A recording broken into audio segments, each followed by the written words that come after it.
Hi, welcome to the Badass Breastfeeding Podcast. This is Diane, your lactation consultant. And I'm Abby, the Badass Breastfeeder. And today's episode is brought to you by Fairhaven Health. Milky's Nipple Nurture Balm is your organic and lanolin-free answer to sore or cracked nipples. And we'll hear more about that later on. But right now, Diane has our review of the week. I do have our review of the week. And this came from an email. And it is from Crystal. And she says, "Hi, Diane and Abby. My baby is 9 months old, and I've decided to start incorporating formula into our rhythm of breastfeeding and pumping for daycare since 4 months old, and purees since 7 months old. I could tell that this transition was negatively impacting me emotionally, so I found your podcast last week in a search for resources about weaning. My husband and I moved a few weeks before finding out we were pregnant, so we have no family and no regular, accessible, close friends nearby. Your podcast is amazingly reassuring. It's reassuring not only for this transition, but also for many choices I've made about letting my baby eat and sleep on demand, accepting and meeting his need for comfort, sucking and snuggling, and breastfeeding in public or in my parked car.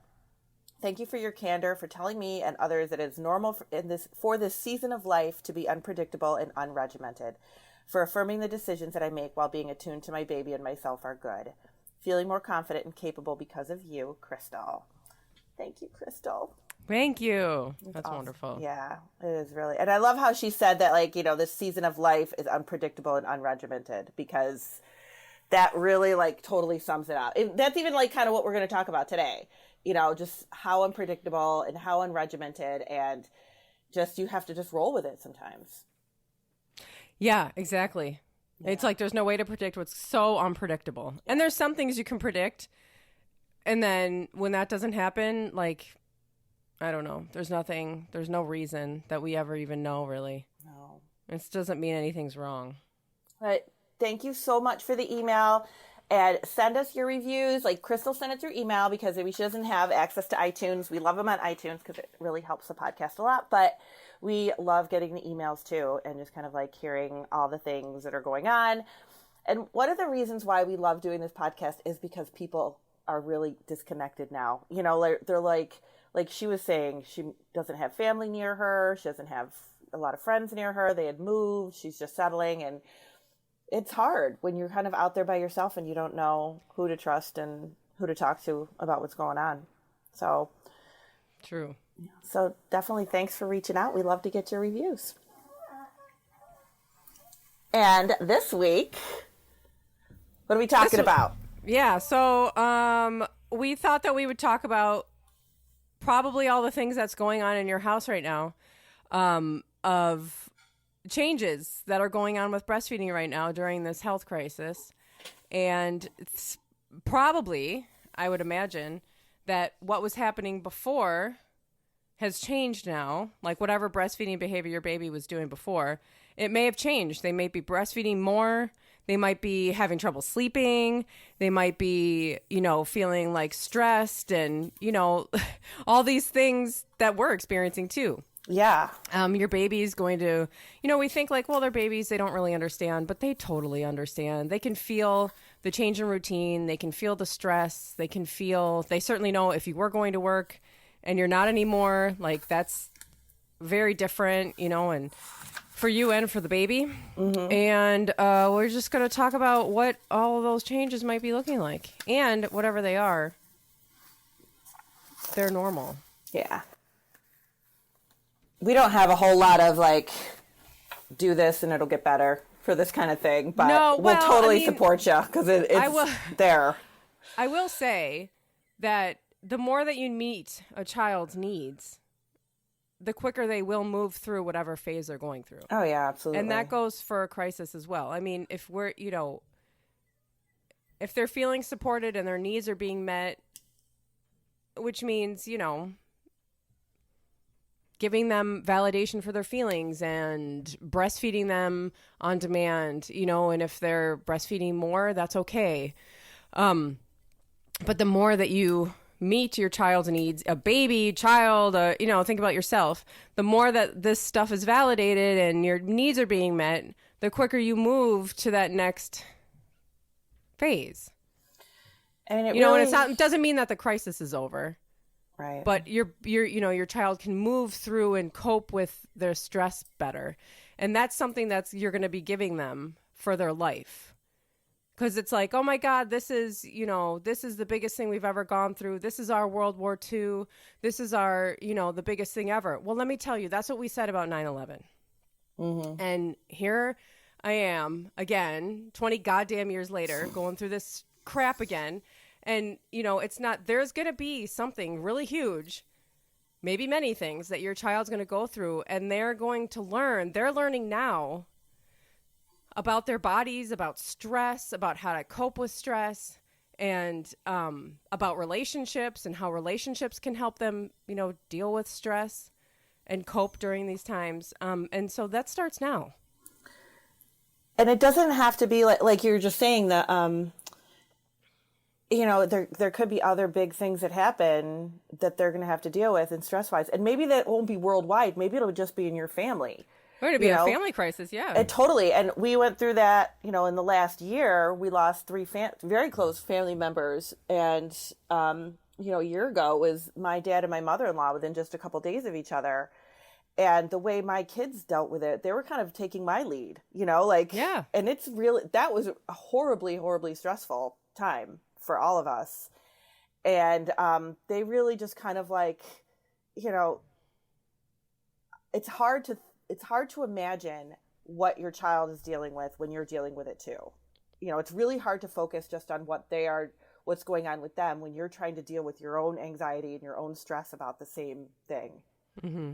But it's there, it's there. And they're kind of depending on you, They're totally depending on you. They're learning everything from you. And the older kids too. I mean, from babies to older kids to, everyone around you in your family is learning how to deal with an emergency by watching you right now. Yeah. No pressure. Right. But seriously, they are learning from you how to deal with an emergency. And, if you have days where you're freaking out and you're crying and you're having a panic attack, that's okay, because that's a normal response to a crisis. Right. That's totally normal. But what you do with that, what you're doing while that's happening, they're going to learn to do when that happens. Right. So if you drink yourself into oblivion, they're going to learn that that's how you cope. If you cry, if you, reach out to the people around you and talk about your feelings and, you validate each other's feelings and give each other's feelings space, and, they'll learn to do that too. And there's nothing wrong with being mommy's just having a really bad day. Absolutely. You should totally do that, because they'll learn. They totally learn. Bad days are always going to be there. Mm-hmm. And saying, I had a bad day, I'm sorry, we're going to try again tomorrow. Yeah, there's nothing wrong with that. No, I mean, pretending like the bad days don't exist, kind of wishing it all away, sweeping it under the carpet. This is what I grew up with. Just pretending like all those feelings and all the stress and all that stuff wasn't there, just not paying attention to it. That is not helpful. Oh, that's horrible. Trying to hide it from them, trying to pretend like nothing's happening. That is not what we're doing right now. We need to be very honest. This is a stressful time. This is a global crisis. The whole world is going through something right now. And, it's scary, and and they're grieving. Let's talk about the grief that kids are going through right now. I mean, babies, maybe not so much, but the kids, that were maybe in school, that were, seeing their friends, that had this routine, to go out and see people, and that's completely gone. They're grieving. And we need to be really open and really honest and really, clear and not hide these feelings. Yeah. I think that would be really hard, because they don't necessarily understand. I mean, they get probably to a point, well, why can't I go see my friends? But I think it would be really hard to wrap your head around the whole enormity of the situation. And when you're 5 years old or 6 years old, and all of a sudden you just can't go to school anymore, you just can't see your friends anymore, you can't hang out with people, that's a huge disruption of their little lives. I know. And that's what I have, a 5-year-old and an 8-year-old. And it's, the 8-year-old gets more I mean, he can say more. He can say, like, I miss my friends and I'm really upset and all this. I mean, Exley can't, I mean, I try to explain to him, we say, like, new germs are here and it's making people really sick. And, and then we also talk about, staying home so we can protect our neighbors and how, healthcare workers are working really hard right now to help people. So we want to stay in so that, we're not also getting sick and overwhelming the hospitals. And, I mean, there's certain things that, Exley doesn't understand any of that. Jack gets that. Jack, if I explain it to him, he gets it. Exley's just like, Grandma comes here every Wednesday and I haven't seen Grandma in 2 months. Yeah. Like, that's really upsetting to him. And I just, you have to break it down like as simple as I can and say, meanwhile, I can hear him right now. I'm talking. I can hear him screaming upstairs, which isn't necessarily like that uncommon. But like it's been more that we've been in the house. Really, and on top of it, we're all in the house. Right. And I mean, I'm sure there's plenty of essential workers that listen and they're out and people can't stay home because they have to work. And like, I totally get that. And that's stressful in and of itself. That's even more stressful, I think, having to go out there now and not knowing what's going to happen. And then you have families that are just stuck in these, in a little house in the city and, there's nowhere to go and everyone's stressed out and it's snowing in April. Okay. And we'll be back in just a second. Let's talk about our sponsor. Today's episode is brought to you by Fairhaven Health. If you are struggling with sore nipples, you need pain relief fast. And when sore nipples turn to cracked nipples, forget about it. It's enough to want to call it quits. Damaged nipples can cause real problems with successfully breastfeeding your baby.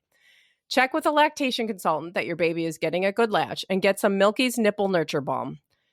Nipple Nurture Balm is formulated to soothe, protect, and heal sore or cracked nipples. This nipple balm is made with organic herbal ingredients and combined with natural moisturizers to help provide relief and to heal affected areas and even prevent cracks from reappearing. Nurture Nipple Balm alleviates the discomfort so the joy can be restored to your special bonding time. It is safe for both parent and baby, and there is no need to wipe it off before breastfeeding. Head to Fairhaven Health, that's FAIRHEVEN health.com, and use promo code BADASS for 10% off your order. And we know that a bunch of you are using this code, so please go ahead and use it. It's great benefit to you just for badasses. Badass for 10% off your purchase at Fairhaven Health. And all of our sponsors and their links and the promo codes can be found at badassbreastfeedingpodcast.com, along with all of our breastfeeding resources, all of our other episodes, and our show notes with information that we talked about in today's episode, as well as information about scheduling your online lactation consultation with Diane, which might really benefit you right now as we are not being able to see professionals in person. So give Diane a shout out at badassbreastfeedingpodcast.com and she can be your lactation consultant. And now we can get back to our conversation. I'm sorry. I know that not everybody lives in these cities that we are in, but it has snowed more than once this month and I'm over it. Yeah. But when you can't go outside at all, I mean, it's like, okay, you're kind of trapped in, you can't go mingle in with other people, but if you can't even like take your kids out to play,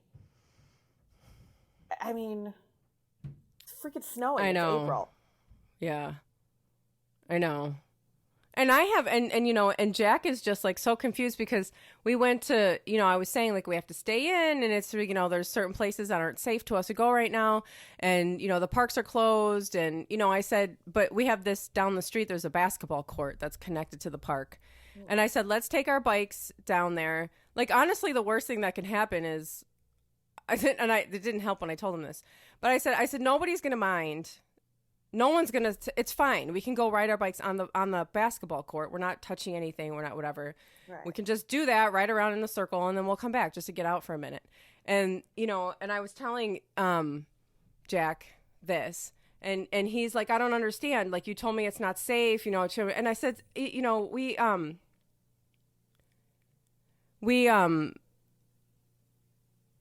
we're what the city is asking us to do is to like be smart, to just like, to use common sense, to like just do what you can, like oh my God, there's like a million things I could say. But, and I said, Jack, we have to just like use our common sense. I said, the worst thing that can happen is like a cop will come and tell us that we shouldn't be here right now.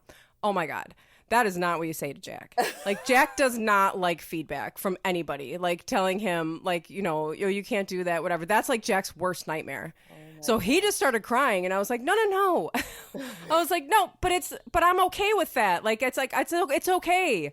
Like, the worst thing that'll happen is they'll be like, you can't be here. Please go home.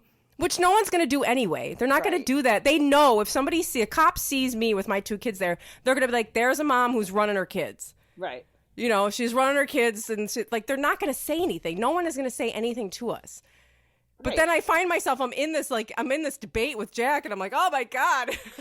It is, because it does. It so seems confusing. like you're like, he's like, you said it's safe, and it's not safe, and now it's safe. Now you're telling us to be here, and like, I don't get it. And I'm like, oh my God, I know, it's so confusing. I'm sorry. Oh, it is so hard. I can't, like, there's so much I want to cover, and I feel know. And I feel for those moms because how many times have you talked to a mom who said to you, I could never be a stay-at-home mom. I need to be out at my job. I love it.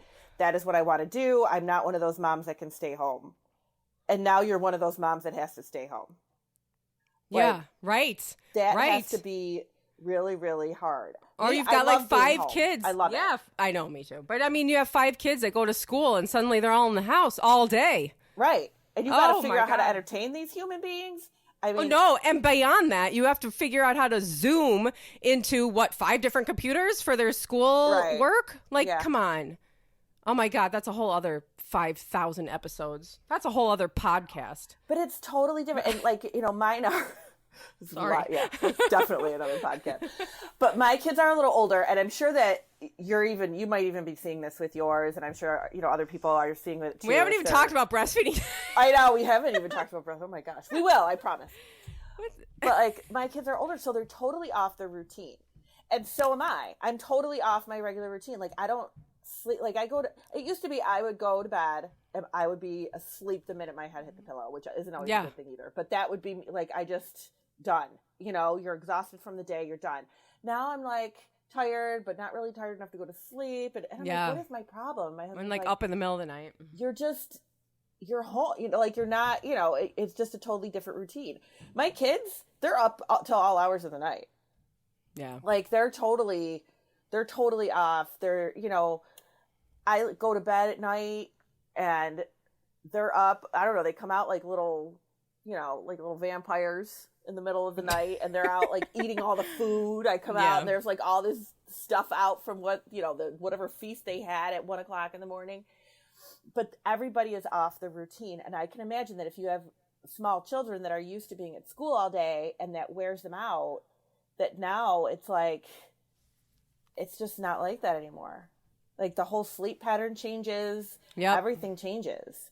Yeah. And so your sleep patterns to get to babies, all of this applies to babies, and all of this applies to growns. Like, this are grownups who are listening here. So, you all know what we're talking about. Yeah. This is like crazy time, and like, it's nuts. And here's Exley. Hi, are you looking for something? Where's the magnets? What magnets? The magnets with like the balls on top. The magnets with the balls on top? Metal stuff, and like in the like metal like jar thing that I like. Oh, okay. Sorry, we had to take a break for a second. Actually, because my kids are demonstrating what we're talking about in the podcast. It's like you planned it that way. It's like, yeah. I mean, I can't even like. We just had to cut a huge portion, or not a huge portion, but we had to cut a few minutes of the podcast out because my kids. My mom bought these little magnet like stick and ball things that you can like stick together and make different shapes and stuff. Oh yeah, I know what you're talking about. And she was like, I'm going to send you something for them to play with because, everybody's just, inside. So I'll send you something fun. And so they've been playing with them. And then, so last night I'm having a hard time sleeping, and something reminds me of, Do you remember those little, they're like called like bullet magnets? And they're like the tiny little, they're like a square magnet. They're tiny and they're super strong. Oh, I feel like they're called yep. bullet magnets. Yep. And I don't know if you heard, but they're really dangerous for babies. Yeah. Like if anybody's listening, if you have those, move them up out of your kids' reach.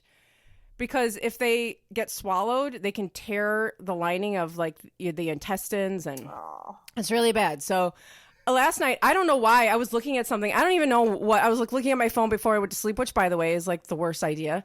And something came into my mind that reminded me of that. And I was like, oh my God, my kids have these like magnet things. And like they're older than like really to swallow things. But like, let's not forget, I don't even know if I talked about this, but it was last summer and Exley stuck a rubber band way up his nose and we had to go all over Illinois to try to find somebody to get it out. Oh my God. And so I'm like, and Exley's up at like 5 a.m. and I'm like, get out of here. Like, you have to go play by yourself, which he did. And today he made a beautiful mural on the wall of a giant shark on our wall. And I was like, oh my God, it's actually really beautiful. I should put a picture of it on Badass Breastfeeding. Oh, you should. Yeah, I will. Yeah. It was like, and then my husband got up, and this is like so not relating to, just please forgive us, because we're just parents. This has nothing to do with this is like what we're going through. Like I wake up and there's like half of it washed off, and everybody's awake but me, and it's half of it is like sort of like tried to be washed off. You can tell like they've been trying. And I was like, and the first thing that struck me was how beautiful this shark was on the wall. Oh my God. I was like, oh wow, oh my God, Exley is quite an artist. But then he put like an X over it, which I think he said meant that the person that the shark ate died. Oh, jeez. Yeah, and then like they started to wash it off. So I was like, well, God, if they hadn't started to wash it off, I would have just left it there because it's pretty cool.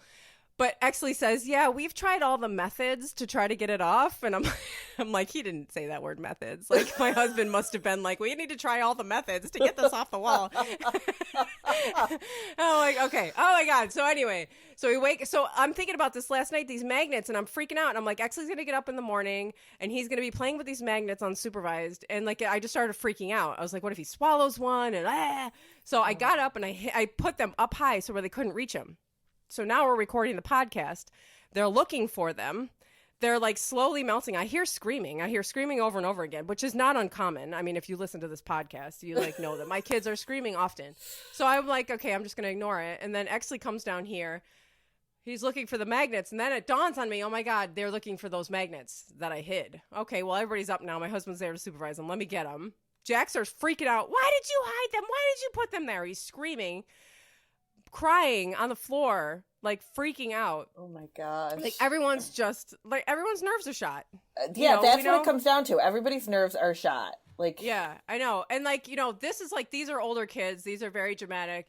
If you have a newborn, if you have a breastfeeding toddler, if you have something like that, what you may be seeing rather than this, you may be seeing somebody who breastfeeds day and night now. Mm-hmm. Or has a hard time sleeping. Yep. And it's not, and I said this, and I said, I'm really rambling on a lot. But we had a couple of days ago, every time that, like, so me and Exley sleep in the big bed. This is how, like, when you are like a co-sleeping family, like everything just changes all the time and people end up sleeping in a million different places. Jack was ready to sleep in the bunk bed, so he's been sleeping in the bunk bed, but he doesn't want to be alone in there. So I try to get Exley to sleep in the bunk bed. I don't try to get him to sleep. I mean, I try to get him to sleep wherever he wants to sleep, but sometimes he wants to sleep in there. But when he wants to sleep in the big bed with me, my husband has to go in there to be with Jack. And so, like, that's how it's pretty much been for, I don't know, a couple months now. And especially when this started, we were like, we're going to totally not interrupt anything that's going on now. And Jack was like, every time we went in, so Exley would go to sleep, and when I would get Jack to sleep, we would go in and check on Exley, and Jack would like curl up next to Exley, and he'd be like, he's so cute when he's asleep. and so I'm thinking, like, he's doing this more and more, and I was like, well, maybe, because we had dismantled, whatever you call it, the family bed. So we just had like the queen mattress with no twin mattress next to it anymore. They were using the twin mattress to like slide down the stairs and shit. Yeah. And so I said to Jack, I said, do you want to like build the family bed again and like us all sleep together again? Like, I know it's a really stressful time. Like, maybe a good thing would be for us to all be together again. And Jack was like, yeah, let's do that. I want to do that. Okay. So we built it again. Everybody picked their spots. We're all going to go to sleep here. So we go to sleep. It's working. Everyone's sleeping. It's like 1 a.m. and Exley wakes up. Oh. And I'm like, okay, let's just go back to sleep. Because he's, he still is not like just out cold for the whole night. I mean, who is? Yeah. Jack's pretty much like just out for the night. But Exley wakes up, but he usually doesn't talk. He usually just goes to sleep again. But now everyone's in the bed. So it's like, oh, everyone's in the bed. And then he's like, oh, like he's just kind of like, oh, there's people here. So he's up, and then slowly he wakes Jack up. And now I'm up. Everybody's up till like 4 a.m, just laying there. Jack's getting mad because he can't sleep, and Exley won't stop talking. And I'm like, what was I thinking? Oh my God. And I'm having flashbacks to like this happening. So then the next day, Jack's like, I don't want to do that anymore. But like I was thinking in my head, I was like, it's normal to regress. It's normal to have regressions right now. Mm-hmm. And then I second thought myself, and I was like, no, this is not a regression. It's not a regression to like go to your family for support. Right. To move back to, a behavior that you haven't done in a while to cope, to be close to somebody. That's not regression. Right. That's a normal coping strategy. That's a normal thing that I hope that when he's 40 years old, he knows that he can come home, to my house. Absolutely. Maybe he won't want to get in bed with me, but he can come home for help from, he can always come here. And I hope that he like knows that. I've totally seen that with my kids too, now that they're older. And, like my college age son, he spent a semester at school. It was a local school, but it was far enough that he could live, on campus. And that's what he wanted to do. He wanted to leave and go live there. And he called me like every single day, which was fine with me, Yeah. but it was like, I was kind of surprised at that at first. Yeah. Mm-hmm. But then I was like, oh, this is his way of dealing with the separation that he thought was going to be so simple. And as it turned out, he hated it and was home by Christmas. So, which, was fine with me too. But I really I wasn't really expecting that. But you do see that. And I have a friend, I wasn't sure if I should tell this story or not, but I do have a friend here whose husband was shot and not killed, but shot in the line of duty, and recovered and, went back to work and everything. But a couple of years later, there was another police shooting. And that night, her kids all climbed into bed with her because, of course, he's out at work working this. And all her kids, who are older teenagers, climbed into bed with her because they were just totally reliving that night that their dad was shot. Like, it didn't have anything to do with them that second time around, but it was so stressful. They were triggered. Right. They're triggered and climbed back into bed with their mom again, which is like... I mean, and thank God they knew they could do that. Because there are kids who think they can't. I never would have done that when I was a kid. I never would. I would have sat, and I did many times, scared, panicking in my bedroom by myself, not feeling like I could go to anybody. Right. And I never wanted my kids to feel like that. Yeah. And that's why I would never turn them away. Like when they were not older, but when they were 5 years old, 6 years old, they were still coming into my bed all the time. And I, was divorced. I was dating who is my husband now. And I remember my mom being like, you are never going to get remarried with all those kids in your bed. Ugh. And I was like, well, too bad. Like, this is just how it is. How is that more important than these little kids and their emotional well-being right now? And when it came right down to it, my husband didn't care. He did not care that they would, he would sleep over and they would just be in bed with all of us. We just, me and my boyfriend and all my kids, Oh my God. But, we knew we were going to get married, so it was fine. But, he didn't care, because, and I never wanted them to think, and my mom used to be like, take them back to their own bed. And I'm like, no, I don't want them to think they can't be with me. I just, sometimes it would be because my kids are basically all the same age. So, they'd all be together in the same room. And then Jess would come up because she'd be like, Mike, boys are bothering me, that kind of thing. Yeah. And so it's I would never want them to think that they can't come to me, regardless of if it's a crisis in their own mind or if Right. it's a real like worldwide pandemic. It's Right. just Right. And I nurturing. Yes, and this stuff starts now. And I say now to all the people who are listening who have got the little newborns or the babies or the toddlers that are nursing right now, maybe right this second, you've got a baby on your boob. Mm-hmm. And, you know, that kind of the idea that they can come to you, that you're a safe place, that you are their safe place is that's starting right now. That's what you're doing for them. Like, it might seem annoying, and that's okay. Totally okay to be annoyed by that and to be overwhelmed right now. And those are overtouched normal and responses. all the things. Yeah. Yeah. I mean, like, yeah, losing your mind and feeling overwhelmed and panic and all that is a totally normal response to what's happening right now. But the fact that you are meeting their needs and that you're, you know, that you're keeping them close to you is like, these have lifelong Oh my God. Yeah. effects. But I do want to say that, like, we've been talking so much about how nurturing this is. And for, you know, not even just for babies, but for moms too. I got to imagine that, like, that's your calm time, like your quiet time when you can be able to just like nurse your child. That has to have some nice, relaxing, hormonal oxytocin effects for you as well. But you're also keeping them very, very safe from infection. Like, we can't ignore how important that is. Because it really, it's a really big part. And your baby is getting... And that's also got lifelong effects. Right. That's got lifelong benefits, the breastfeeding now. Mm-hmm. Absolutely.